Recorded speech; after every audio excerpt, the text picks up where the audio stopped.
Eu gostava de ter o otimismo da... muito obrigado desde já, Luís, a Associação, António Branco, por se ter lembrado de mim. Se calhar o Luís Barriga estava aqui bem melhor do que este, mas ou de maneira bem mais justa do que me põe aqui.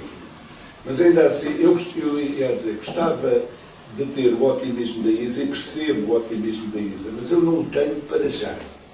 E quero muito, digamos, que o otimismo da ISA se concretize daqui a alguns anos. E só daqui a alguns anos é que ele se concretizará.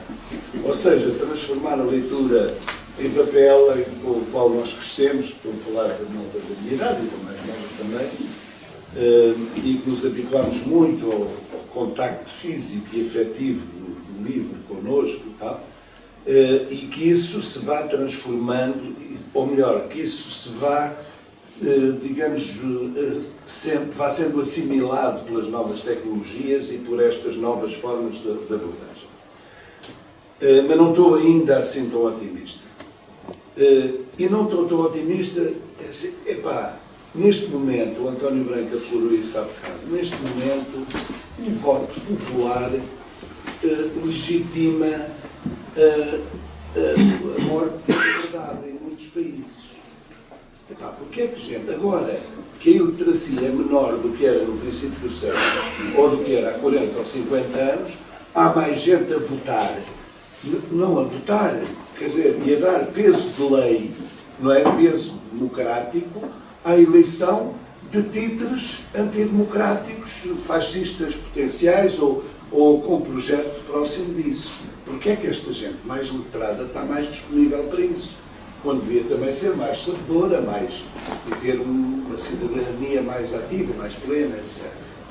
Eu gostava de aqui falar de episódios. Eu não vou à Inglaterra há uns quantos anos, uma dúzia de anos talvez, e lembro, na Inglaterra, uma coisa que me chamou a atenção, desde logo, das primeiras vezes que lá fui, era a quantidade de pessoas que iam a ler um livro nos transportes públicos.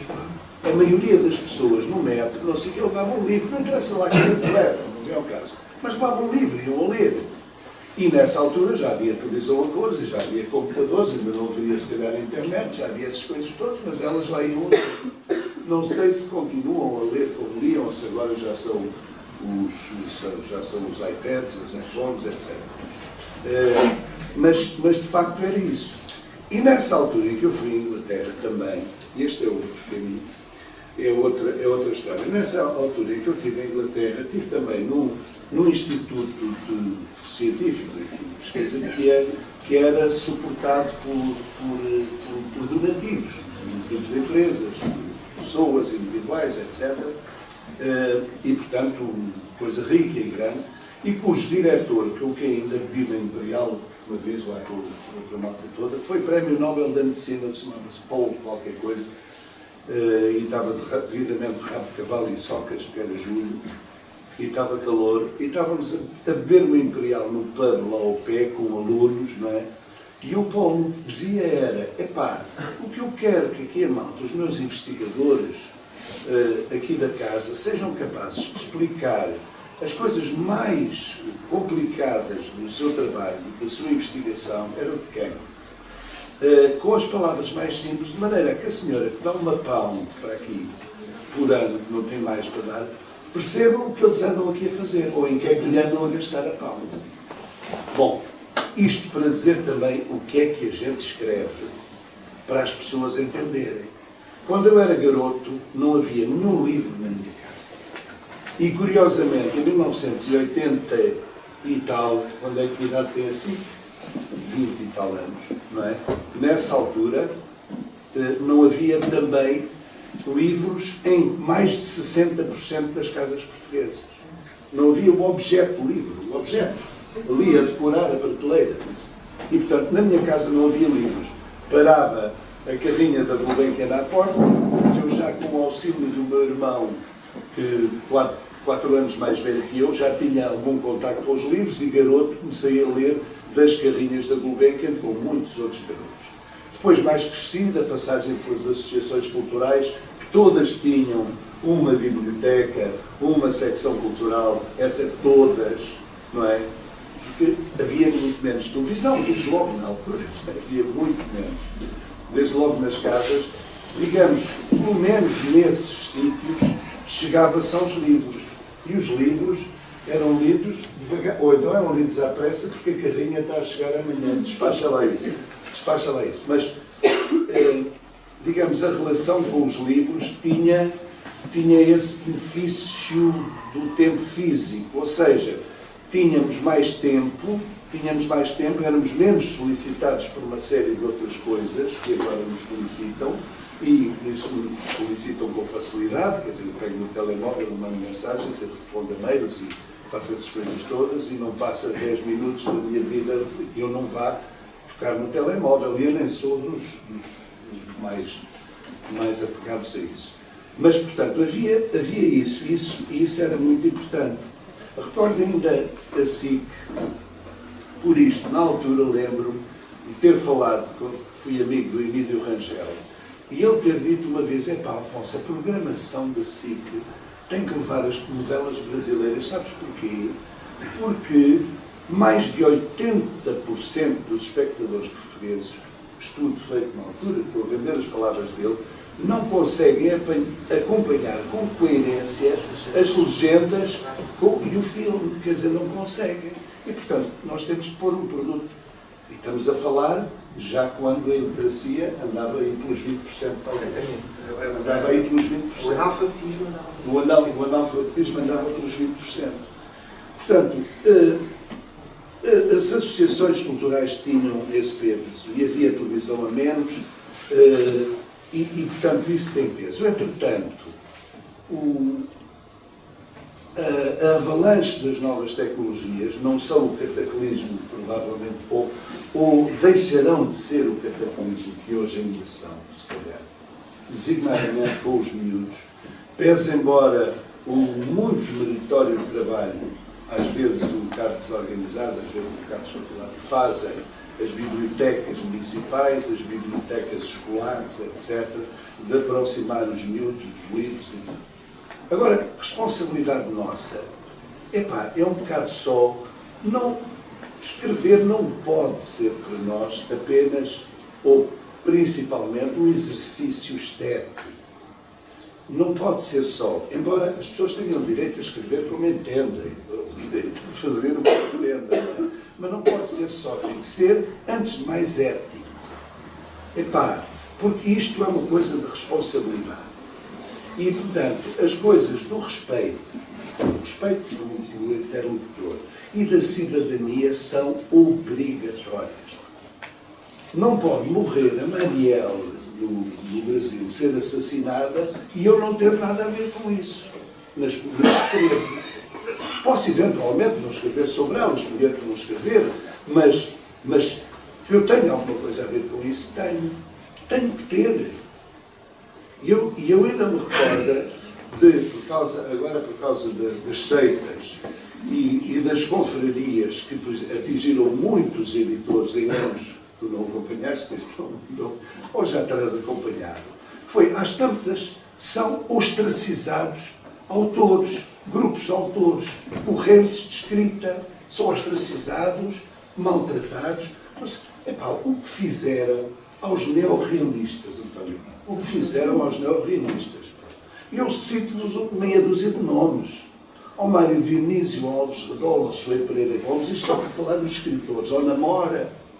E aos poetas, os poetas, o Joaquim Namorado, o João José Cosfel, o Carlos de Oliveira, o José Gomes Ferreira, o Manuel da Fonseca. Então, mas o que é isto, afinal?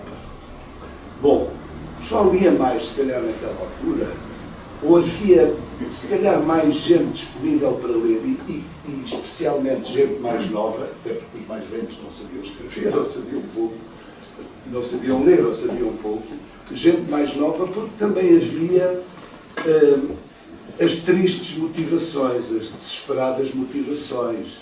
Havia a guerra colonial, era a miséria, era a repressão, era exatamente a imigração forçada, etc., etc. E tudo isso revoltava uma série de malta e disponibilizava uma série de malta para aprender as coisas, para chegar ao entendimento de novas ideias, etc. E, digamos, é esse um bocado também que os escritores têm que buscar agora, não é? Não é escreverem à medida do gosto provável que vão encontrar. Pá, isso faz o José Rodrigues dos Santos e outros, não é? Não é isso.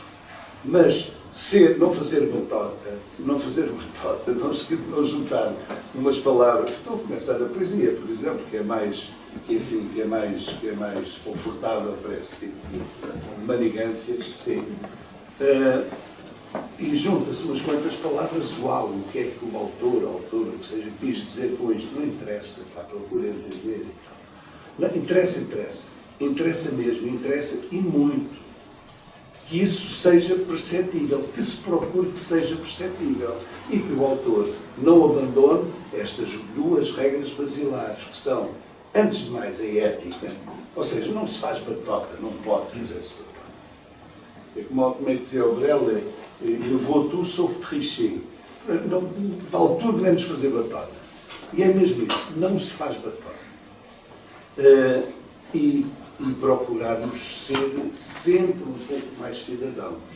Sempre um pouco mais cidadãos. Porque isto pega-se, pelo menos de antes pegava-se, não é? Antes estas coisas da cidadania pegavam-se.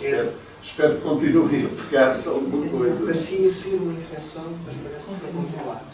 Sim, pois agora parece que foi controlada. Era quase uma pandemia. Enfim. Eu já fico. Sim. Eu queria perguntar, Afonso, dentro da perspectiva ética, mas não só, a perspectiva estética também, que subjaz ao teu discurso, agora que sublinhas a ética e o primado da ética, se o teu poema no Facebook é igual ao mesmo poema no livro. Se são exatamente os mesmos, se o poema é o mesmo e qual é para ti a diferença entre uma coisa e depois, enfim, pega na questão. Nesta questão, admito só que posso depois dar uma pincelada ou outra quando vai para o papel, mas é o mesmo poema. Não era isso. Se a natureza do poema não é assim que se mudou a escrita. Se a natureza do teu poema colocado no Facebook e no livro, se a natureza e a identidade do poema sofre alguma alteração no facto de teres um suporte para o outro, ou se para ti a identidade da criação. Peço desculpa, eu é que não fiz. Não, ok. Então, para mim são. Agora, eu não sei se o resultado é exatamente esse, mas para mim são.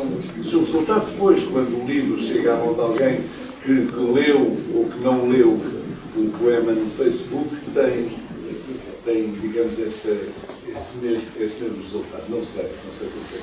Gostava que tivesse, francamente, porque o primeiro ato de partida, ainda hoje pus um poema no Facebook, pronto, ainda hoje gostava que o meu primeiro ato de partida é através do Facebook. Também há um ou outro poema que não ponho lá, mas raros. Ponho, faço parte desta tribo, só não estou tão otimista é que se vá ler tanto assim. Deus xalei, eu me engano, espero bem enganar-me e passar a ser mais otimista daqui a algum tempo. Tenho alguma dúvida que a rede de pessoas que já partilham estes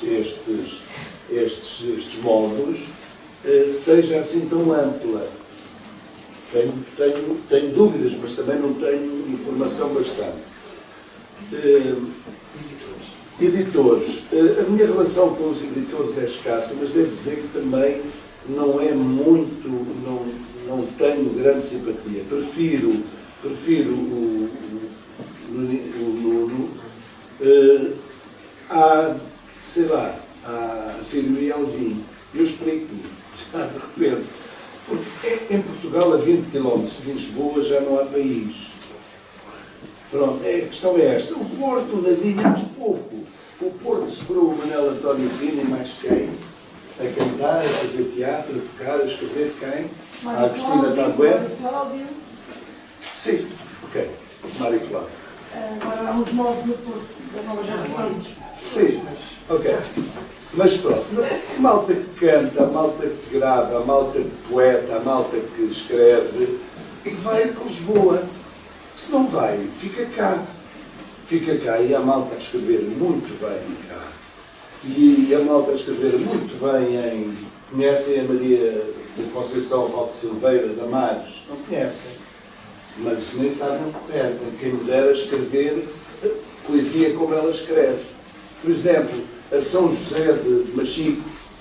Quem conhece? Pronto. Estas coisas a gente não sabe o que acontece em Vila Nova de Foscoa ou aqui bem mais perto, até em Serpa. A gente sabe lá que ela há e o que é que faz.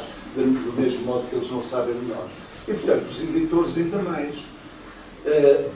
Depois, a Sílvia Alvim, falei da Sílvia Alvim, porque falamos aqui ao Inácio, que é, digamos, trouxe uma coisa absolutamente elitista. Se fosse vivo, arrisco-me a dizer, se fosse vivo, o O'Neill não era editado pela Sílvia, nem pensar. Foi editado. O Boto de todo, não. Pronto, de todo, não. Pronto, de todo, não. Portanto, tenho o Boto, então, nem pensar. Pois, nem pensar. Portanto, é um bocado, aposto mais como nesta coisa das editoras regionais. Eu sou titular de 2 associações culturais e vou editando por aí com umas ajudas e tal. E por isso, quando quiseres editar uma coisa, eu edito. Não tenho nem dinheiro, mas isso é o mesmo. Mas pronto, é um bocado isto. E depois, os livros de poesia, para além das honrosíssimas exceções da Sofia de Melbreiner, do Alberto Welder, do Manuel Alegre, sei lá, do Pina, eventualmente, e tal, editam 300, 500, 1000 exemplares. Pois, 1000 é muito, 1000 são os bons, os que eles, a malta bem encadalada. Portanto,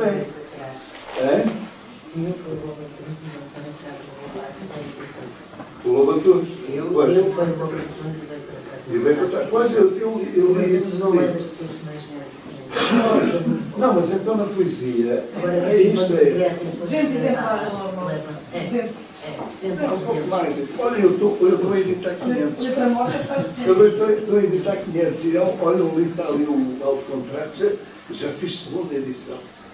Uau! Para lá. O audiobook, deixa-me dizer, aqui há uns anos, antes de teres feito isto, eu comecei um projeto de edição de poesia dita. Tinha uma coisa desenhada para 29 CDs. Fiz 10. Pronto. Depois, entretanto, veio a crise, nasceu a Benedita, não se fez mais. E fizeram-se uma quantidade boa. Epá, o Cesário Verde, os pessoas todos, o Alberto Guerreiro, o Alberto Campos, as pessoas todas, a Natália Correia, uma série de coisas. Para as pessoas ouvirem no carro. A ideia é essa. No carro vai ouvindo, pronto. Não lê ou